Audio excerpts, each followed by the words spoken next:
Кайырлы күн, құрметті курс қатысушылары. Бүгінгі біздің сабақта біздер Leonardo AI деп аталатын негізгі жаңағы генеративті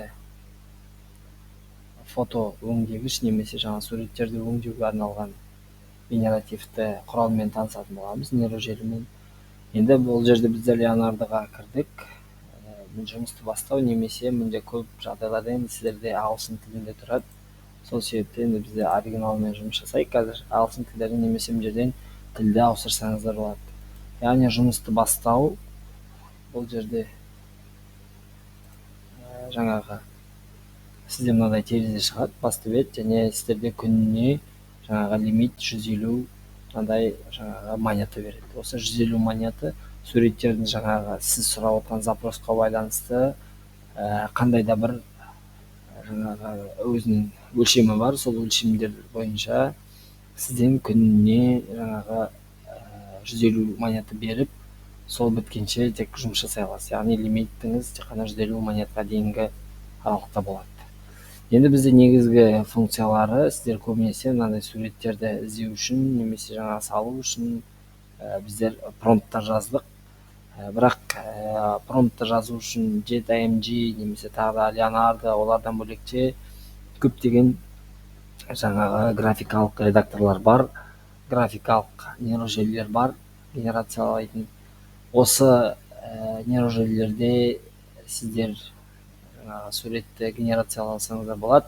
Ал мен сіздерге жаңағы ол нейрожелілерде жоқ, бірақ осы Leonardoда бар функцияны көрсеткім келеді. Ол бізде real-time canvas деп аталады. Бұл real-time canvas-тың негізгі жаңағы ерекшелігі бұл жерде сурет салсаңыз болады. Мына жерде кисточканың негізгі интерфейсін таныстырып кететін. Кисточканың қалыңдығы бұл жерде түсті таңдай аласыз сіз. Мысалға қазір былай сурет салайық. Және де мына жерде қарайтын болсаңыздар, мен салған суретке байланысты уже маған real-time деген функциясы жаңағы не беріп жатыр, сурет шығарып беріп жатыр. Осыны пайдалана отыра мен қатты сурет сала алмаймын, бірақ бір нәрселерді салып көрейік. Сіздермен бірге тұрып бірге қосылып отырып салсаңыздар болады. Енді мысалға шөп, мынау аспан деп мысалға елестететін болсақ, бізге мынадай бір қызық сурет шығарып береді. Енді осы жерге біздер жаңағы үй сияқты бір нәрсе салып көрейін.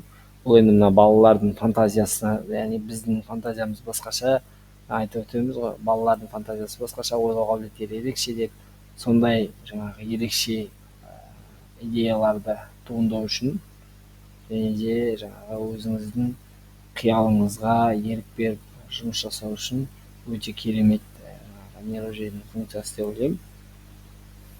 Мына жерге мынадай салыпты, қазір көрейік. Түстерін алмастырып, маған идеяма келіп жатқан нәрсені жасап жатырмын. Сіздер асықпай ойланып жасасаңыздар болады. Немесе не салатындарыңызды алдын ала шешіп алып жұмыстансаңыздар болады.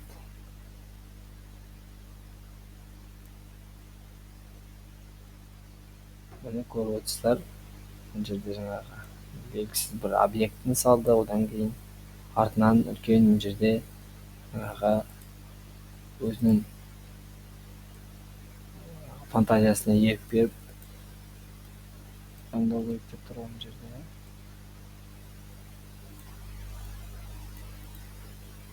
Немесе пипетмен таңдай салсаңыздар болады. Түсті. Так, енді мен мына жерге күннің суретін салайын. Күнді салайын мына жерге. Былайынан мына жерлер моментально уже біздің салып отырған суретіміздің негізгі жаңағы мазмұны да өзгеріп кетеді. Бір нәрсе салатын болсаңыз, байқап отырсаңыздар. Енді мысалға алыстан бір нәрсе салғыларыңыз келсе, мысалға алмай қалып жатыр мына жерде.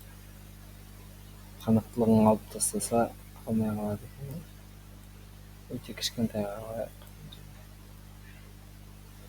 Мысалы осылай біздің фантазиямызға құстарды салсақ, біздерде осы функция келесідей өзгерістер жасайды екен.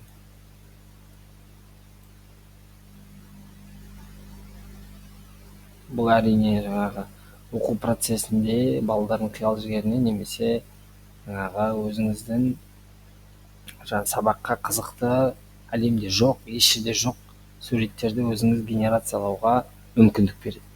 Бұдан бөлек тағы да бір функциясы бар. Біздің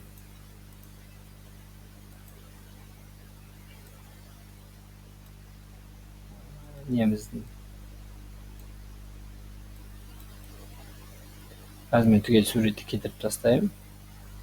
Одан кейін мен мысалға мына жерге қандай да бір суретті, мысалы батырды іздей салайын.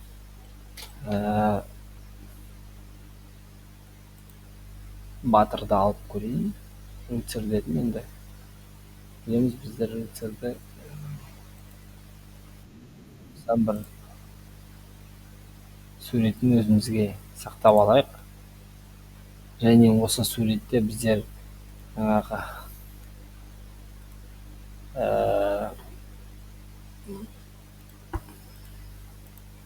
реал таймға келіп жүктеуімізге болады. Мына жерде жүктеу дегенді басасыз, одан кейін соңғы мен жаңа ғана жүктеп алғаннан кейін немесе біздің рыцарымызды әкеліп қоятын болсақ, осы жерде сіздер ұқсастығын белгілеу арқылы осыған ұқсас біздер суретті генерациялай алады екенбіз. Креативті деп мына жерде несі жазып тұр. Немесе мына жерге промпт қоссаңыздар болады. Оның мәндерінде өзгертсеңіздер болады екен. Енді бізде мына төменнен қарайтын болсақ, мүлде басқаша сурет шыққанын қаласаңыз, сіз осындай керекті, өзіңізге керекті қандай сәйкестік керек, сол сәйкестікпен қойып, содан кейін өзіңізге осы суретті жүктеп алып, осы суреттен де басқа суретті ары қарай айналдыра берсеңіздер болады. Немесе шығып тұрған суреттерді жүктесеңіз болады, көрінбей тұрса. Немесе өзіңіздің суретіңізді, қандай да бір папкада тұрған суретіңізді алып көрсеңіздер болады. Футзал деп мынаны алып қарайын. Жүктеген суреттен бөлек қандай бізге қызығы, қандай суретте генерациялап көреді екен. Осыған өте ұқсас суреттерді, мысалға мына футболдың суретін қойсам, маған мынадай трансформердің суретін шығарып тұр. Осыны да үстінен өзгертсеңіз болады. Тағы да мына жерден осындай ұқсастығын мысалға айнытпай дейтін болсақ, онда бізде ұқсатып шығарады. Ал енді өте өзгеше дейтін болсақ, мына жерде ұқсастық тұрады суреттің. Ол бізде вообще басқа фантазиялық, яғни өзінің фантазиясын қосып, басқа суретке генерациялап жасап беретін болады. Бүгінгі біз сабақта осы реал тайм дейтін функциясы, Леонардо нейро желісінің сіздермен бірге таныстық. Осыны жүктеп сақтап алсаңыздар болады. Осының жерде интерактив, ары қарай тағы да басқа функцияларын қосу үшін қолдансаңыздар болады.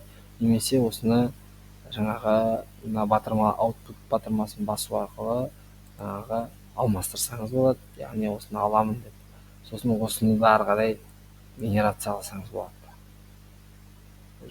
Совершенно несовершенно деген